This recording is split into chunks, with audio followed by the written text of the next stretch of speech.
Hello and welcome, and this is the Glowforge Talk Show number 6. And as requested by the forums, I will say my name, which is Eves, and my handle on the forum is Carolina. I know Guy and Carolina, that's my wife's handle. And then we have Ben. Hello, and my handle is Polar Brain Freeze. And Rebecca. Hi, I'm Rebecca, and I'm simply at Rebecca. Yes, redundant. That's right. And today's topic is going to be basically surveys. Kind of like I don't know, and it's not the suites that where somebody comes to your house with a check after you've taken the little surveys that they have. But at any rate, I think 2 surveys came out this week. One that was sent via the forums, and then there was a secondary one about what will use your Glowforge in the financial aspect of things. Do you plan on making a living using your Glowforge? Which kind of disqualifies me in a sense, because initially that was the game plan, but since it was delayed, I ended up getting said object or thing anyway. So now it's more of a rapid prototyping thing for me. So I have no intentions of really selling at this point in time. My decision may change down the road, but I don't foresee that happening for me. So what do you two plan on doing once you get your forge? You plan on just raking in the dough, or just... Not me. I'm going to use it just to learn, and that's it. But what's the end result? Like, what were you wanting to do? Was there a specific thing that you wanted to make, or is there a range of things you want to make, or? I just want to make gifts for people and then some practical things. I think I've listed some off before. I want to make buttons with cool little different images on them, or boxes. I might make some boxes maybe that fit specific spaces that I need. If I could make toys for kids, even better. But just, practical things and gifts for people. So versus an income, it's a cost saving in a sense that you would be making said thing versus purchasing it. Right. That's what we do too, but we do it in the sense that, hey, we made you this thing that's very custom or super custom with your name or picture or whatever, which people love, and it's easy to do in the sense if you could get a picture and you could do a nice little family portrait and do whatever you want with it. Like, for example, my wife's best friend loves wine, so we made basically it's like a 6-pack holder, but instead of beer, it holds wine bottles. Nice. And we did her a little picture with a saying that I can't say because it's not polite to say now, but it was really funny and it's awesome. But yeah, same thing. Gifts also. Just personalized gifts, yes, yeah. Because anybody could go to the store and pick something up, but not everybody's going to make you something, right? So what do you think, Ben? What's your outcome on that? Well, my initial thought I wasn't buying this to make money. I was buying it to make artwork. So, but I'm eventually hoping to be able to sell the artwork and actually make money off of it, because otherwise I end up with like 5,000 pieces of artwork in my house that just gets cluttered up. So I'm hoping to eventually make money with it, but that's not the main purpose of it. So I guess this is an open question. So what do you think about the people that are venturing out, basically planning on making an entire business model around the Glowforge? Well, all the power to them. Oh wow, you both said the same thing at the same time. Wow, that's crazy. Yeah, that's risky in a sense that I don't want to say it's not proven technology. There's laser cutters all over the place, but this is still new tech. And to base your entire business model around an object that it may or may not exist, we'll put it this way: the unit that's going to actually be sent to you does not exist yet. I could safely say that, I think. Right. So that's pretty crazy. No, I can still see people wanting to do that, though. As you said, laser cutters are around. This is just another iteration of that, and it's a cheaper one, so it's easier to base a business on a $4,000 laser than it is to pay $30,000 for a laser. And I'd say least expensive and feature set, but it's not the least expensive laser, CO2-based laser. I mean, obviously there's diode-based lasers that you can get, but go ahead, I'm sorry. Yeah, I'm just thinking of like the epilogues and things like that are kind of proven, but cost like 20 grand or 18 grand for the basic model. And yeah. Yeah, but for me it isn't just cost, it's also safety. I don't know a lot about lasers, and then when I read about people's different experiences with the less expensive lasers and things catching on fire, that really worries me, and I'm quite concerned. And so all the safety features that they're throwing in for the Glowforge that they're talking about really instills a lot of confidence in me that will, lead somebody like me to actually try something like this rather than thinking it's too far out of my grasp. Yeah, so they're basically taking a tool and they're making it an appliance, so to speak. It's kind of like a microwave where you just press a, well, literally it has one button. So you press a button and magic happens versus an Epilogue or the K40 or the Troitech or anything of the sort. There's lots of buttons on there and there's lots of things that you need to adjust.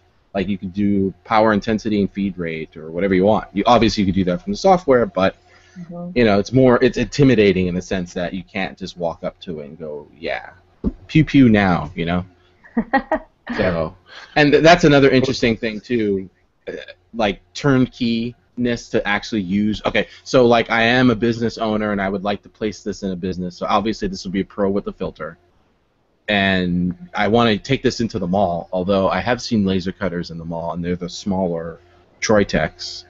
That's interesting, but if you only have one unit and if it fails. I mean, how does that work? I don't know. That whole running an entire business around that type of product is intriguing, ballsy. Yeah. Well, I look at the Chinese lasers, and I would never base my business on one of those just because I'm not technical enough. Those are prone to break down. You have a lot of maintenance, so I would never do it with one of those. And then at the other end, I wouldn't do it with an Epilogue because I don't have the $20,000. I think Glowforge is kind of hitting that sweet spot between the two where it's not too expensive, yet it doesn't require a lot of maintenance.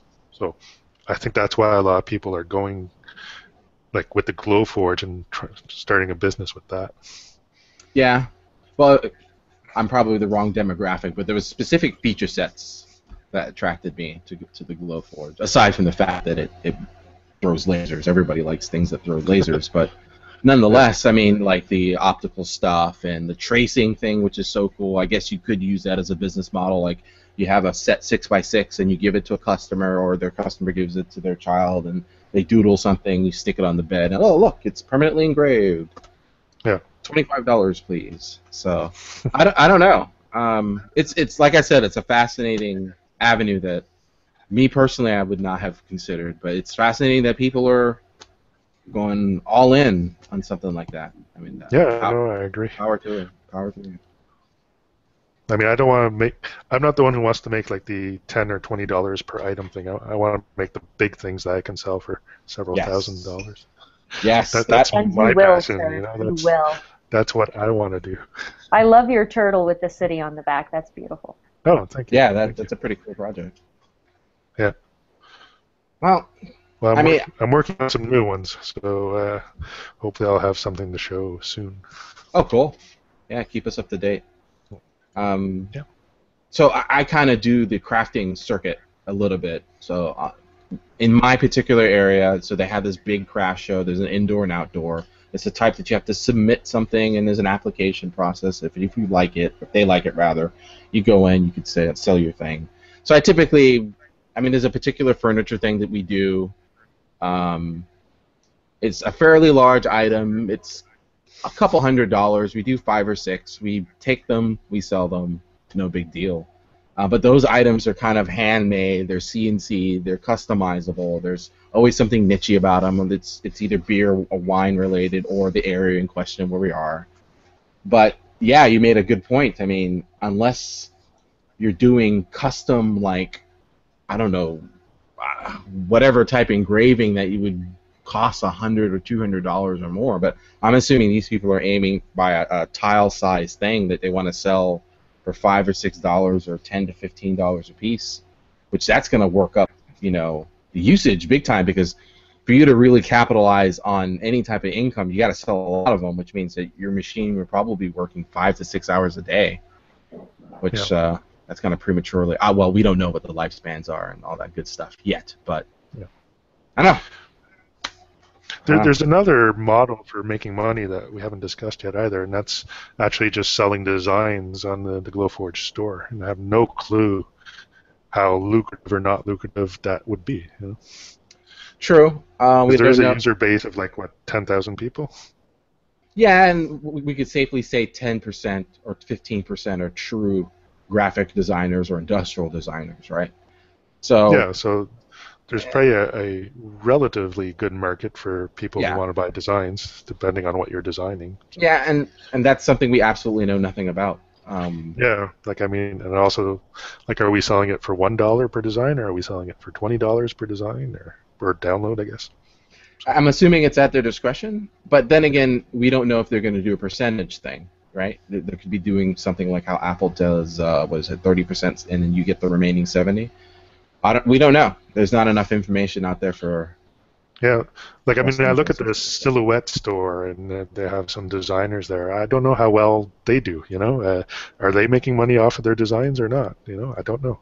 Uh, okay, as a silhouette owner, I'm Yeah, assuming they do because from time to time, you're a silhouette owner too. yeah, I am. Okay, so you get the emails with the coupons where sometimes they throw in gift cards and stuff, right? Yeah, like I mean, I got the free $20 whenever I Yeah, first signed up, and there's a free design every week or something like that. But yeah. So I haven't spent a lot of money on the designs. I think I've probably spent about $20 total in the past 2 years. But I'm not a big power user either. okay, so my wife is the commandant on the silhouette. So we have a cameo, the curio, and cameo and curio. Yeah, the cameo and curio. Yeah, So one can do stippling and all that cool stuff, and the other one's just basically a standard paper cutter. yeah, Um, and she uses it mostly for customizing gifts. So I'll CNC something, and if I need to stain it, she'll make a vinyl insert for something, and then I'll put that on it. And I have a sprayer, right? I spray the stain on it, and then basically remove the vinyl, clear coat it, and do a yeah. bunch of stuff. But to I don't know, and I guess there's a royalty issue too because I don't know if you can take a design straight off the Silhouette store and then mass produce it legally. I'm sure you can do it, but I don't know if you can legally do that. I don't know. Yeah, I don't know. The ones I saw that it was like for non-commercial use is the ones I've downloaded.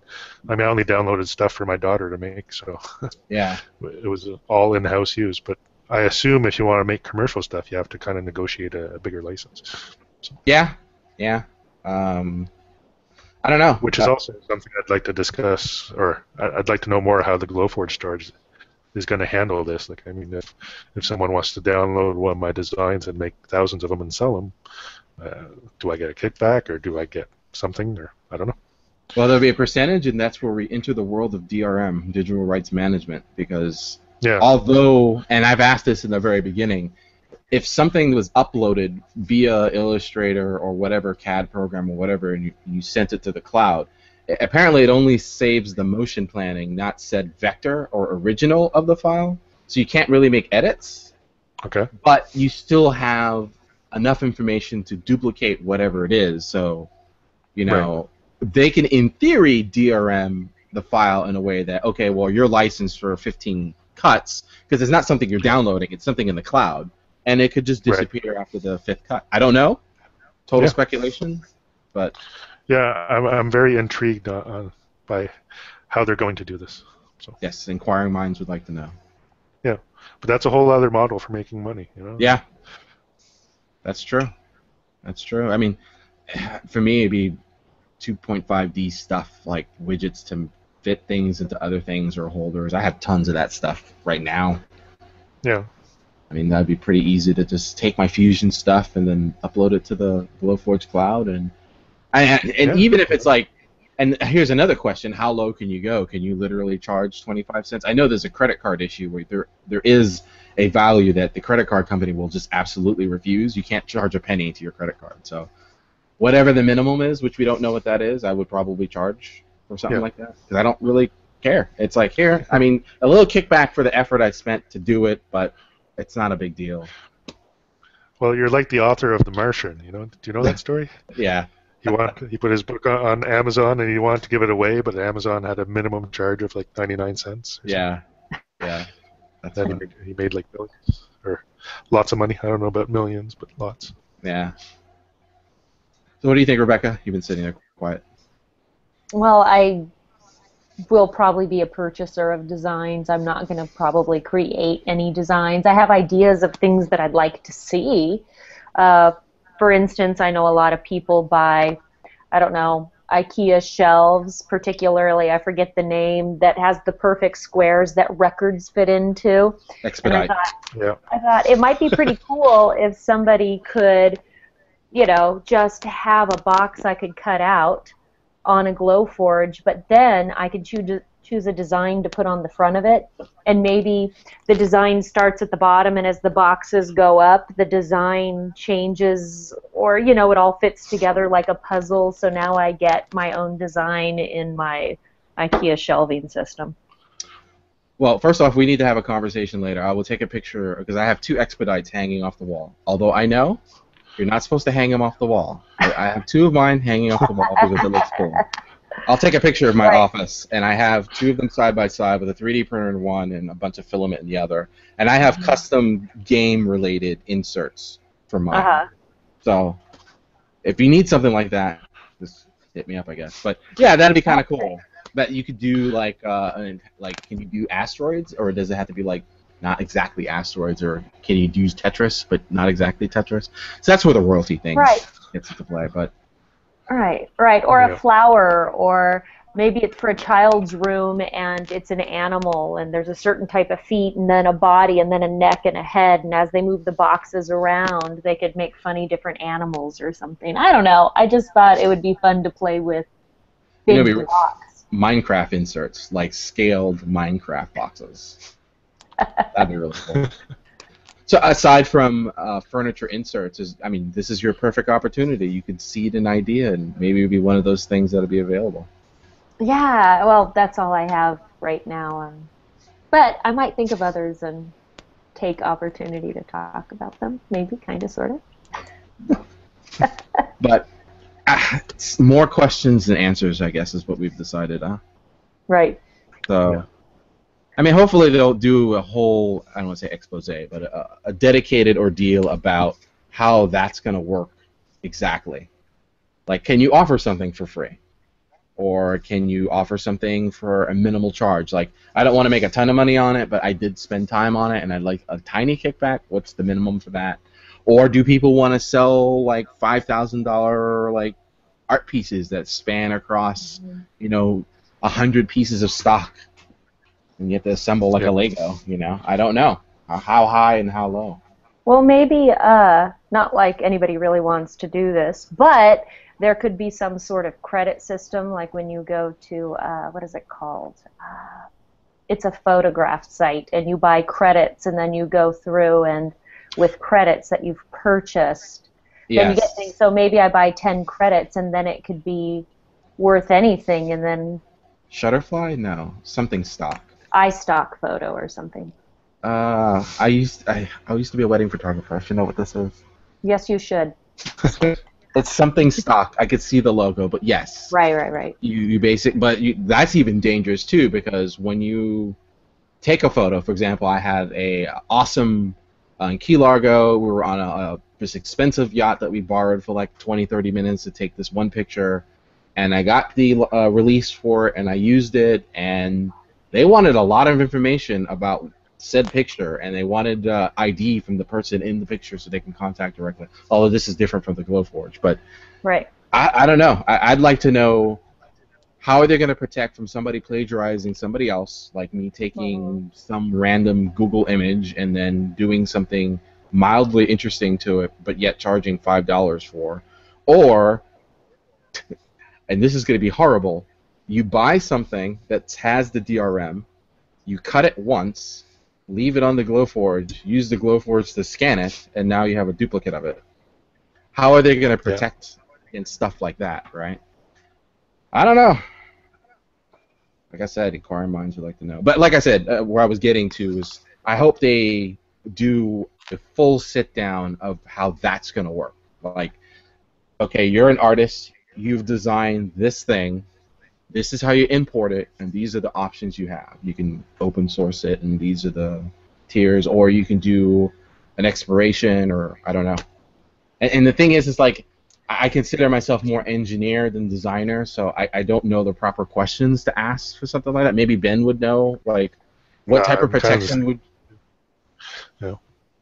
like, I'd what like to type of, personally see the ability to limit how many cuts you can do of a particular thing. You know, you can sell it so that the user can cut it once, or they can cut it 10 times, or they can cut it unlimited times. Charge different prices for that. But as you say, what stops someone from cutting it once and then just grabbing it again with the Glowforge? So unless you could somehow watermark it in some way, make it yeah, complex, or make the actual cut complex, it would be very difficult to do that. But that's not something we should have to worry about. That should be something that's built into said service, maybe? yeah. And I don't know if it's something they can actually solve or not. Like, I mean, it could just be that people have to be honest. You know, if you're going to sell Yeah. this commercially, then you have to pay the commercial license. Yep. Yeah, A and lot of people on I kind of wonder, especially like craft fairs, like I don't know how many Glowforges are sold to. I'm sure quite a bit, but that's the thing I fear because, like for example, you can get like the Redskins logo, right? Now I've yeah, gotten a little run-in with Disney for doing something really small with a Disney Frozen theme, and yeah, you know that's a big deal when a said company sends you a cease and desist on something like that. So you use the Glowforge in the capacity of for income, but then you use artwork that's not licensed to you, not in a royalty capacity, and it's like this really muddy water, I guess. I yeah. don't know, but I mean, And what like, other? Okay, sorry. if someone ever steals one of my designs for a box and then goes to a craft fair, I'll never know it. Yeah, You know. it's a true honor system.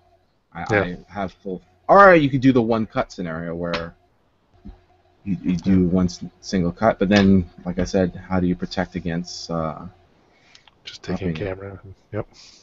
Well, a camera, I mean, that would take some skill to take a picture and then basically take out all the distortion and then sitting there in Illustrator. That takes a little bit of effort, but with the Glowforge, it basically it sees it and then it lines arts it practically immediately, like Rebecca saw at the Maker Faire with well, not really our logo, but the talk show logo.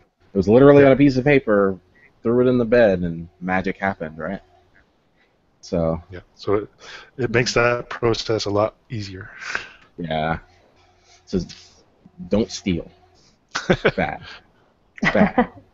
People spent time on that, so if they want money for it, kick them back something. At any rate, speaking of designs, Rebecca had a suggestion that she wanted to bring up. Yeah, I was thinking it might be fun to have some sort of design challenge that maybe what we could all do is follow a certain set of rules that we could create something for use on the Glowforge, and then we could all share our design ideas. And so I was trying to think of some rules, and maybe you folks can help me with this. Like, first of all, you can only use one sheet of material. Another rule might be it has to be a type of material that might be like proof grade material, something that Glowforge owners could obtain some way easily and get consistent results. Also, you should only use one type of material. And what else did I think of? Oh, and I would like it to have some type of human-powered motion. So if you make gears to make the gears move, a human has to push them, or if you make a glider or some type of little flight airplane thing, it has to be able to be propelled without electronics, just kind of human powered. Does that make sense? It Yes. makes sense. Are we allowed So to add like other elements that are not cut on the Glowforge, like say an elastic Ooh, that's a good question. or like a toothpick to hold like something? Okay, how about Or common does it objects? like Really, household object? right, I'm being selfish because I'm hoping you folks will create something really cool that I could just print on my Glowforge for practice or give to children. Yes. because I don't know much about electronics. I don't know how to power something with Arduino. Maybe I will in the future, but not right now. So anyway, I thought it would be just kind of So, fun that we could all create so a only design. objects that we could find in your house, say, in Rebecca's house. Uh-oh. All that stuff. No, but I mean common objects. If it's a rubber band, okay. If it's Yeah, elastic, if it's a toothpick. But, if you have some, I don't know, kryptonite sitting around, it's not okay to power it with that. right. Because not So, everybody has the kryptonite. so single source material of a 12 by 20 max um, has to be cut from that said material, and only that material. So you can't mix and match. You can't use acrylics or any other thing like that. So if you start with plywood, you're using plywood. If you start with Lexan or acrylic or whatever, you're stuck with it. Right. Mm-hmm. Okay. And you're allowing third-party things to propel it. So elastics, paper Small clips, things. small things. Did you say Common. paper clips? Yeah. Yes, I said paper clips. I already have an idea going here. Uh-oh. So, Just an idea. I have the whole design in my head already. oh, no. No, Well, I'm anyway, joking. I thought what we could do is we could design these things and share the designs and talk about maybe strengths and weaknesses of the designs, help each other out, and then when we all get our Glowforges, we could try to print all of them and also share them. Awesome. Yeah, I that sounds like a plan. I like the idea. So what's the due date for the design, or is it an ongoing thing till the forges ship? I think that we all have different time schedules. I mentioned earlier that I'm in the middle of a move. That's why the background looks different, because I tore apart the room I normally speak in, or I talk in the show. So, I don't know if 4 weeks is enough, but why don't we just play it by ear and we can kind of chat. I have another idea. I mean, do we want to talk about this on the forum? Should somebody put something up on the forum if people want to share ideas there? Yeah, I think you should start it. And so how does this work? So us four will design something and we can get input from each other, or is it a strict silo type thing where I design something and then submit it? Well, I thought it could be something we discuss on the show, just to talk about process and understand Gotcha. process. And then the forum can be whatever the forum turns into, because some people obviously won't watch this show. I wonder why. No, just kidding. And some people will only go to the forum, and that'll be a way that anybody and everybody can participate. Because let's say 100 people wanted to participate. Okay, Yeah, that'd be tough to... that would be hard to do on something like this. We know with 4 or 5 people it can be hard to carry on a conversation sometimes, because we sometimes jump on each other's words and things like that. Yeah. So let's play with it. I can post something. We'll hammer out the rules a little bit more. We'll post it and then just see if anybody's interested in playing along. Okay, that sounds like a plan. That'll be a good way to kickstart the community section of the repository of all these designs, I guess. And get people working on it and talking about it, because I keep putting off things like learning Illustrator until I get my Glowforge, because it feels like I'm trying to create something in a vacuum that seems so far off in the future, right? So. Yep. Speaking of which, so one of the things that we did discuss in show 1 and actually our pre-calls, so I don't know if it's going to be either me or Philip, but we wanted to do this thing where you design something on Rebecca CAD, which is paper, and you take a picture of it and you give it to either me or Philip, and we'll either do it in Illustrator or Fusion from the ground up. That's so cool. So it could be whatever you want. Doesn't matter what the complexity is. It could be whatever. Okay, I draw like a 5-year-old with a broken hand, but I'll do it. It doesn't matter as long as it's a line and you know it's a straight line and you know approximately how long. Okay, I've got a ruler. Okay, I'll be okay. And an eraser and a pencil, because I'm going to use that too. Yep. Okay. But yeah. So that'd be a good tutorial. Same thing for you, Ben. I mean, I think you're pretty proficient in Illustrator, I believe. Actually, in SketchUp is my tool of choice, although I'm going to Fusion. So. Good for you. Yeah. But yeah, that's something that we plan on slating down the road. Although there is a super secret project that I've already kind of designed, but there's other things that's happening that I haven't cut that out yet. So once I build said project, then I can cut that thing, and then I can release all the files for it and such. Mhm. So, and that'll be done before New York. Make it fair New Oh, York. cool. I will. Well, it has to. That was the whole point of it. But yeah, and then I also have another thing which I'll share with you guys offline. But yeah, I think that's a good idea. We'll have a little cooperation, I guess, on designing stuff. I think that'll work out. Yeah, I like that. Excellent. Well, thanks for playing along. I think that this will be a fun, interesting thing to do. So. Yeah, I agree. I love collaboration and stuff. It's pretty cool. Because you could design something one way, and you're like, I can't get this to work, and somebody comes over your shoulder and points, put it there. And then and it's like, holy crap, why didn't I think of that? I love that stuff. Me and another guy, another CNC project, we're working on a rack and pinion setup, and I've been trying to figure out this pinion arm, and he literally said, why don't you just put it right there and then put it over there and tilt it like that? And I tested it. It totally works. And I have this complicated mechanism with a spring load for anti-backlash, and he comes in 5 minutes and goes, yeah, just put it right there. You're done. So Nice. collaboration is good.